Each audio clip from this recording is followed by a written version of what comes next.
Interesante, ¿quiénes son los masones? Entonces, comencemos. Alexander Pushkin, George Washington, Mozart, Mustafa Kemal Atatürk, Mikhail Kutuzov y Simón Bolívar. ¿Qué une a estas personas de diferentes épocas, países y culturas? Por supuesto que todos ellos fueron masones, miembros del que posiblemente sea el grupo secreto más enigmático de la historia, o como a los mismos masones les gusta llamarse, una sociedad con secretos. La pregunta de quiénes son los masones, de dónde surgieron y para qué sirven ha sido objeto de numerosos libros y documentales de muchas horas de duración. Pero, como en el caso de los Illuminati, en realidad todo es mucho más sencillo y se puede resumir en 10 minutos. Por supuesto, no se hablará de todos los secretos y teorías de conspiración, pero intentaremos transmitirte brevemente la esencia de los masones en los próximos minutos. ¿Es cierto que gobiernan el mundo? ¿Por qué casi todas las personas influyentes son masones? ¿Y cómo es posible que actualmente haya 6 millones de masones en el planeta? Todas las respuestas en los próximos minutos. Nuestra historia comenzará con el hecho de que nadie, incluidos los propios masones, sabe realmente de dónde proviene exactamente el movimiento. Algunas fuentes llevan sus raíces hasta Adán.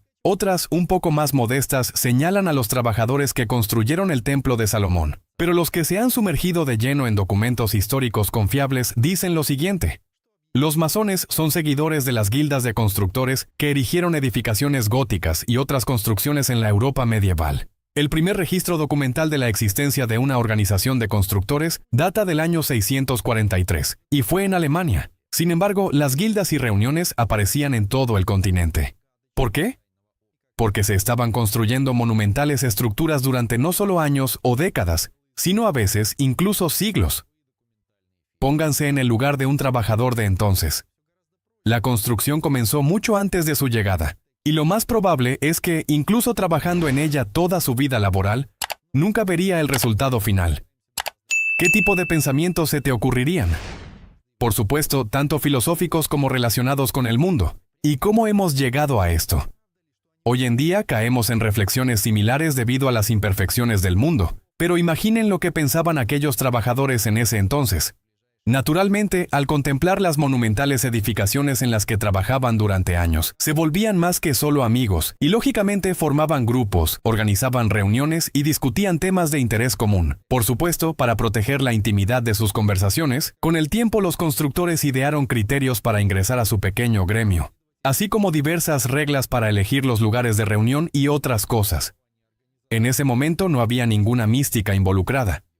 Las reuniones se parecían más a gremios, y todas las restricciones se limitaban a garantizar que los miembros fueran personas razonables, con quienes hubiera algo de qué hablar y que no traicionarían a sus compañeros en caso de necesidad. Con el tiempo, estos gremios evolucionaron, las reglas se perfeccionaron, los temas filosóficos se volvieron más profundos, y comerciantes, escritores, filósofos y otros se unieron a los constructores para charlar. Eventualmente, las reuniones de los masones se convirtieron en algo parecido a un club de intereses comunes, que respetando sus raíces, trasladó la idea arquitectónica a todo lo que veía a su alrededor. Dejaron de construir grandes catedrales, pero los masones adoptaron la impronta de su poder, discutiendo el universo y otras pequeñas cosas como si fueran arquitectura. En las logias siempre se encuentran un compás y una escuadra. El compás sirve como recordatorio para limitar los deseos y contener las pasiones dentro de ciertos límites, mientras que la escuadra llama a medir todas las acciones con ella para que sean virtuosas. Aunque franceses, alemanes e incluso rusos masones pueden discutir esto, el núcleo de la organización probablemente deba considerarse Inglaterra, al menos porque todas las designaciones provienen de su idioma. Mason, si alguien no lo sabe, se traduce como albañil, y logia era el cobertizo donde los albañiles guardaban sus herramientas. En general, la organización suele llamarse la Unión de Masones Libres, también traducido al inglés. Los británicos en su momento produjeron documentos dudosos supuestamente emitidos por el rey Atelstan, que, según se dice, otorgaron a los masones de York una carta. Esto ocurrió en el año 926, y muchos consideran esta fecha como el punto de partida para la formalización de la masonería como movimiento. La autenticidad de la carta sigue siendo disputada hasta hoy. Pero es seguro que al menos en el siglo XV, los masones ya llevaban a cabo reuniones activas, y estas ya tenían un carácter ilustrado, poco relacionado directamente con la construcción. Sin embargo, el verdadero auge llegó un poco más tarde, precisamente con esos ricos y políticos que mencionamos. A finales del siglo XVII, el legendario rey de los Países Bajos, Guillermo III, se unió oficialmente a la logia masónica. Él glorificó la profesión de albañil, y la masonería contribuyó a la formación final de los objetivos que se suponía que las logias debían promover: amor humano, ilustración, caridad y la discusión de cuestiones monumentales. Desde entonces no ha cambiado mucho.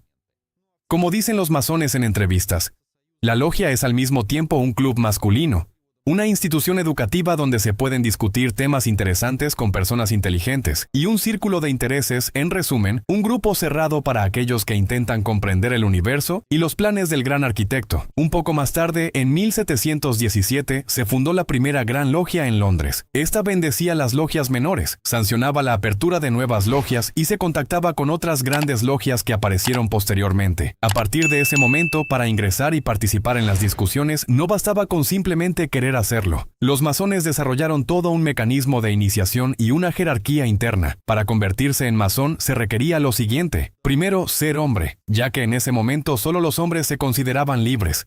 Segundo, creer en Dios. Y a pesar de los prejuicios, no importa en qué Dios creas. Para los masones es suficiente saber que crees en una personalidad superior, una especie de arquitecto, y su nombre específico es ya tu historia personal. Es por esto que la masonería se extendió tanto en los países árabes como en otros. Con todo esto en mente, el candidato debía hacerse amigo de los masones, ya que la solicitud de ingreso solo se realizaba por recomendación. Luego, los miembros de la logia realizaban una votación secreta, y si el candidato era aceptado, comenzaba el proceso de iniciación. Primero, la persona era llevada a una habitación completamente oscura con un ambiente lo más deprimente posible, para que reflexionara sobre la fugacidad de la vida. Allí, el candidato escribía un papel con sus pensamientos, votos y devoción a Dios. Luego se le descubría la pierna para mostrar su libertad. Lo mismo se hacía con la mitad del pecho para demostrar que era un hombre y que su corazón estaba abierto. Además, se le vendaban los ojos y lo llevaban al templo, donde el sacerdote pronunciaba los principales postulados. Al final, el candidato juraba sobre la Biblia, el Corán o el libro sagrado que correspondiera, y se convertía en el miembro más bajo de la cadena masónica. La estructura de la masonería varía según el país y la época, pero en general inicialmente existían dos grados: aprendiz y compañero. Más tarde se añadió el maestro masón, y también los grados que casi todas las logias inventan por sí mismas. La jerarquía masónica es caótica. De hecho, cada logia puede inventar el cargo que necesite, así como un conjunto de gestos de saludo y diversos signos con los que los masones se reconocen entre sí. No existe ni ha existido nunca una estructura unificada. Los masones tienen sus propios códigos, pero los cambian como si fueran guantes, porque, por supuesto, los secretos se filtran periódicamente, así que no nos detendremos en eso con detalle. Hablemos mejor de por qué la idea de los masones tuvo tanto auge y cómo es que 13 de las personas que firmaron la primera constitución de los EEUU eran masones, y en realidad no hay ningún secreto en esto. En primer lugar, los siglos XVII y XIX fueron un verdadero boom de sociedades secretas. Existían literalmente en todas partes, y cualquier persona ilustrada quería relacionarse con otras iguales. Las logias masónicas eran un lugar perfecto para esto. Todas las teorías de conspiración sobre el control del mundo se derrumban por un detalle que los canales de televisión conocidos no suelen mencionar. En todas las reuniones de los masones hay 3 temas que están prohibidos: mujeres, política y religión. Desde el inicio de la organización del movimiento no se permitía abordar estos temas en las sesiones. Es un verdadero tabú que existe hasta el día de hoy. Aquellos que no creen en esto pueden mirar a los Illuminati y otras sociedades secretas que realmente se involucraron en la política. Spoiler: ninguna de ellas sobrevivió hasta la actualidad, mientras que los masones sí. Probablemente porque los 3 temas que generan las discusiones más acaloradas están estrictamente prohibidos. Se puede hablar sobre cultura, filosofía, desarrollo personal y cuestiones elevadas, pero intentar discutir sobre guerras o fronteras en una logia masónica es un camino directo hacia la expulsión. El hecho de que una gran cantidad de personas influyentes fueran masones es simplemente un error de interpretación, donde se confunden las causas con los efectos. Washington, Kutuzov y otros personajes no jugaron un papel importante en la historia de la humanidad porque eran masones, sino porque eran personas destacadas, y las personas destacadas en el pasado tendían a relacionarse con otras igualmente destacadas y deseaban discutir temas serios y elevados. Por eso se unieron a la masonería. Decir que hay una conspiración masónica es lo mismo que afirmar que recibir un premio Nobel aumenta el coeficiente intelectual, cuando en realidad las personas ganan premios porque ya tienen un intelecto elevado. Esperamos que hayas captado la analogía.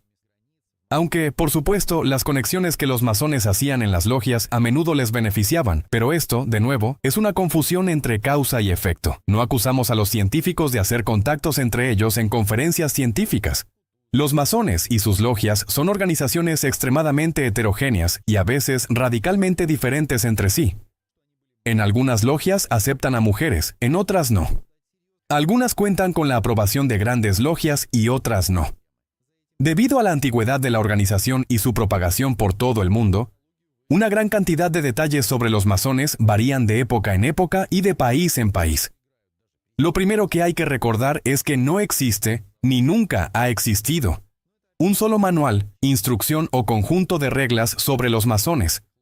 Prácticamente cada logia se autogestiona y puede inventar sus propios rituales, grados y objetivos, así como adherirse a la versión de la historia y los propósitos de los masones que mejor le convenga. Posicionar a los masones como una organización única, con una jerarquía rígida y un mando centralizado, es un error completo. Después de todo, en la historia no ha habido un solo año sin guerras, a menudo por las razones más absurdas. ¿Y en serio creen que los 6 millones de masones que viven actualmente no tienen desacuerdos? Por supuesto que los tienen, pero un club cerrado funciona de tal manera que estos desacuerdos se suavizan y se evita tocar temas prohibidos. Por supuesto, los masones tienen secretos, ya que incluyen a personas poderosas. Pero siguiendo la misma lógica, podríamos decir que la comunidad de jugadores de Dota también tiene secretos, ya que incluso presidentes juegan ese juego.